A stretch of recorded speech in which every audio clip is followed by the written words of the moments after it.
그런데 아까 저 국방부 조사단 이야기했습니다만 조사본부에 그렇게 이제 박진희가 사실상 압력을 행사한 것 같은데 그 국방부 장관으로 다시 경호처장이었던 대통령실의 경호처장이었던 김용현이 간 거잖아요.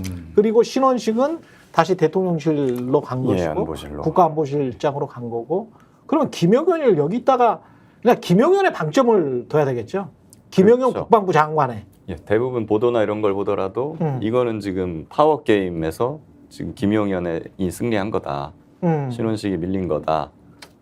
이렇게 보는 사람들이 많거든요. 그럼 김용현은 뭐 때문에 국방부에 간 거예요? 일단 근데 김용현도 육군 중장 출신이지 않습니까? 예. 모든 군인의 꿈은 국방부 장관이죠, 일단. 예. 국방부 장관은 당연히 하고 싶은 거고. 예. 다만 이제 김용현 처장이 이제 윤석열 대통령의 고등학교 또 1년 선배고. 아. 예, 그래서 굉장히 가까운 사이니까 어떻게든 자기가 가고는 싶은데 본인 보면 이제 앞으로 청문회에서 뭐 나오겠습니다만 본인을 둘러싼 어떤 의혹이나 이런 것들이 지금 있는 상황이거든요. 예. 그래서 초창기에는 아마 바로 되지는 못했던 것 같은데 이번에 아마 드라이브를 걸어서 된 것 같아요. 예.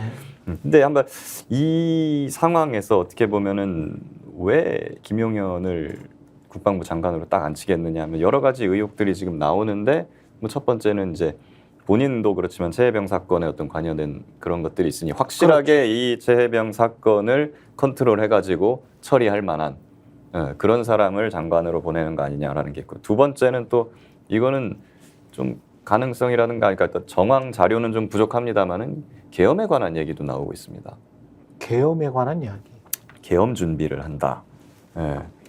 그러니까 뭐 어떻게 보면 이제 용산에 대해서 뭔가 어떤 소요 사태나 이런 것이 났을 때 대통령을 경호를 해야 될 거 아니에요. 예. 뭐 막말로 뭐 국정농단 사태나 과거에 그런 그렇죠. 것이 있었을 때 그러면은 계엄을 해야 대통령을 경호를 해야 되는데 그런 걸 경호처에서 검토를 하다가 뭐 계엄 뭐 이런 얘기까지 나왔다는 의혹이 있더라고요. 근데 그거를 완성시키기 위해서는 결국 국방부가 해야 되니까 그거를 하기 위해서 경호처장이 국방부 장관으로까지 온 거 아니겠느냐. 이거는 그러니까 제가 조금 이제 변호사님이 설명 잘 해주셨고 조금 예. 보론을 좀 하자면은 예.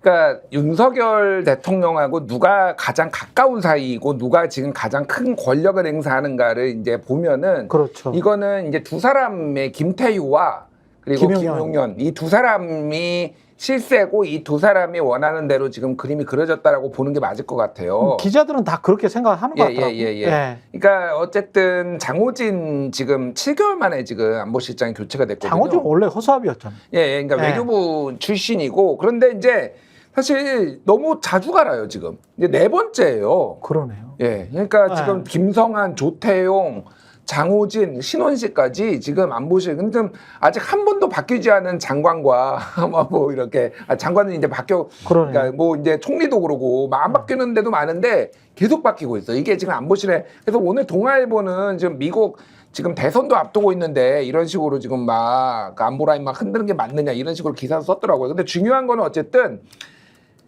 김태우는 지금 신원식하고 예전에 이명박 정부 때 청와대 김태우가 안보수석실 대외전략비서관이었고 신원식이 국방부 정책기획관으로 둘이 같이 근무를 했다라는 거예요. 안면이 있다라는 이명박 거예요. 정부 때? 이명박 정부 때. 그러니까 둘이서 이제 아는 사람이고 장호진은 모르는 사람인 거지. 그러니까 이제 불편함이 있었고 그래서 그런데 그렇다고 신원식을 안보실장으로 보내는 게 우선순위가 아니라 김용현을 국방부 장관으로 보내는 게 우선이었고 그러다 보니까 안보실장도 마음에 좀 안 드니까 그러면 안보실장으로 보내 뭐 이런 그림이 된 게 아닌가 이렇게 보고 우선순위는 김용현을 국방부 장관으로 보내는 건데 말씀하셨다시피 원래 국방부 장관으로 애초에 검토가 됐었는데 여러 가지 논란이 있어서 안 됐고 근데 지금 이제 계엄 얘기가 나오는 게 계엄 이야기는 뭡니까? 그러니까 이게 만일에 지금 나라에 소요 사태가 있을 수도 있으니 그거에 군대가 정확하게 판단을 해가지고 군을 이제 움직일 수 있는 거 이게 이제 썰처럼 도는데 이게 웃을 일이 아닌 게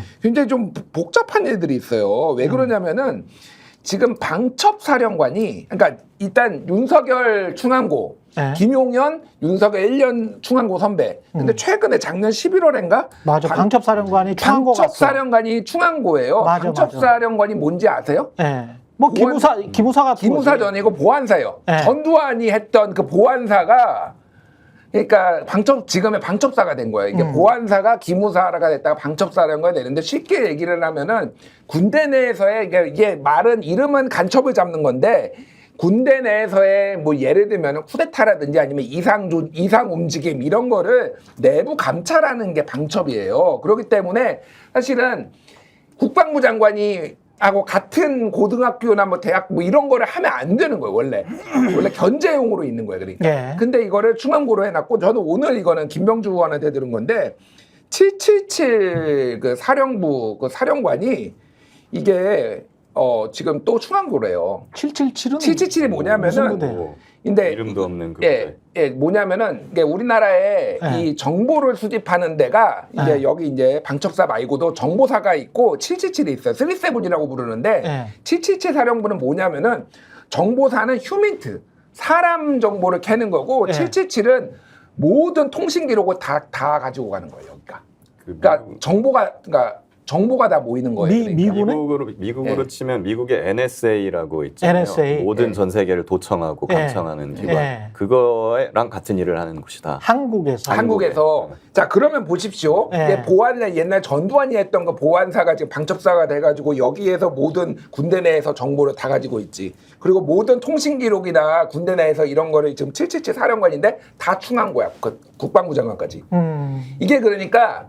이런 얘기가 만약에 뭐 이를테면 계엄이니 이런 얘기가 저는 뭐 그건 조금 이제 너무 나간 거 아니냐라고 생각도 들지만은 이런 의심을 할 수밖에 없는 게 확실하게 자기 사람들을 다시 보는 거예요. 그러니까 심지어 이 방첩사령관 같은 경우에는 이 사람은 방첩하고 이쪽 정보사하고는 아무런 관련도 없는 사람인데 임명을 해가지고 그때 당시에 작년 기사 찾아보면 되게 논란이 됐어요. 그러니까. 예. 그러니까 이거는 충암고라서 꽂은 거다. 그래서 김용현 경호처장의 작품 아니냐 이런 기사가 막 나왔는데 본인이 이제 국방부 장관으로 간 거예요. 그러면은 이거는 제가 보기에는 거의 충암고 하나회야. 내가 보기에는 거의. 그러네요. 거의 그 수준이에요. 지금 이게. 무시무시하네. 김용현 처장이 실세 예. 아닙니까? 근데 보통 실세를 국방부 장관으로 보낸다는 거는 뒤집어 얘기하면 군을 못 믿는다는 거예요. 이게 제가 뭐 계엄까지 뭐 얘기하고 뭐 이렇게까지는 말씀 안 드리는데 군을 어떤 측면에서든 간에 앞으로 뭘 하기 위해서든지 아니면 내부에 사건이 있어서든지 간에 뭐든 간에 지금 군을 못 믿는 겁니다. 못 믿기 때문에 실세가 가서 그것에 대해서 뭔가 조치를 취해야 되는 것이고 뭔가를 해야 되는 거예요. 그래서 이제 보냈다라고 볼 수가 있고 그래서 김용현 처장을 국방부 장관으로 보내는 게 핵심인 것이고 그다음에 나머지 인사에 대해서 말씀드리면 오늘 한국일보 보도를 보니까 신원식 장관이 평소에 그런 주장을 해왔대요. 나는 김관진을 한번 넘어서 보고 싶다. 네. 김관진은 국방부 장관 해보고 안보실장도 해보고 뭐 이런 사람 아닙니까? 김관진은 대장을 하지 않았어요? 뭐 제가 개그까지는 생각이 안 나는데 그래서 더 넘어보고 싶었나 보죠. 아니 뭐 중장을 이미 중장에서 이제 저 정치인이 된 사람은 이게 김관진을 넘어설 수가 없는데. 이상하게 그 군인들도 그렇고 어떻게 보면 약간 검사도 그렇고 그쵸. 보면은 자기 군인은 국방부 장관, 뭐 맞아요. 검사는 뭐 예를 들면 검찰총장. 네. 이거에 대한 이상한 그 집착들이 집착이 있어요. 대장, 참모총장, 네. 국방부 장관의 그 로얄 코스를 그러니까 그 기자들도 그리고 마찬가지잖아요. 국회의원이 설령 되고 나서도 네. 부장검사만 하다가 국회의원이 됐느냐, 아니면 검사장까지 하고 국회의원이 됐느냐. 네. 장군들도 보면 3스타 하고 국회의원 됐냐, 4스타까지 하고 됐냐. 이거에 거기에 서열 의식 같은 게 있나 봐요. 그러니까요. 예, 그게 이제 원숭이들이 느끼는 서열 의식 같은 건데. 그래서 김관진은 자연스러운 겁니다. 예. 아니 그 동물적인 거야. 수컷들이 느끼는 거야, 그게 보통. 김관진을 넘어선다가 있는데 예. 아까 말씀드렸듯이 지금 군을 못 믿어서든지 뭘 하기 위해서든지 어쨌든 김용현 처장을 보내야겠는데 예. 그러면 신원식이 비켜줘야 되지 않습니까? 그렇지. 그러면은 신원식이 비켜줘야 되는데 평소 꿈이 김관진을 넘어서는 거라고 그럼 국가안보실장을 해야지. 왜냐면 김관진도 했는데 예. 당신도 해야지. 그 신원식은 국가안보실장으로 갑니다. 근데 원래 그 자리에 있던 장호진 실장 있지 않습니까? 예. 장호진 실장은 당신은 대통령 특보를 만들어줄게. 특보를 만들어주고 지금 아무것도 아니잖아. 이렇게 얘기할 것 같아서 예. 채널 A 보도를 보면은 특보.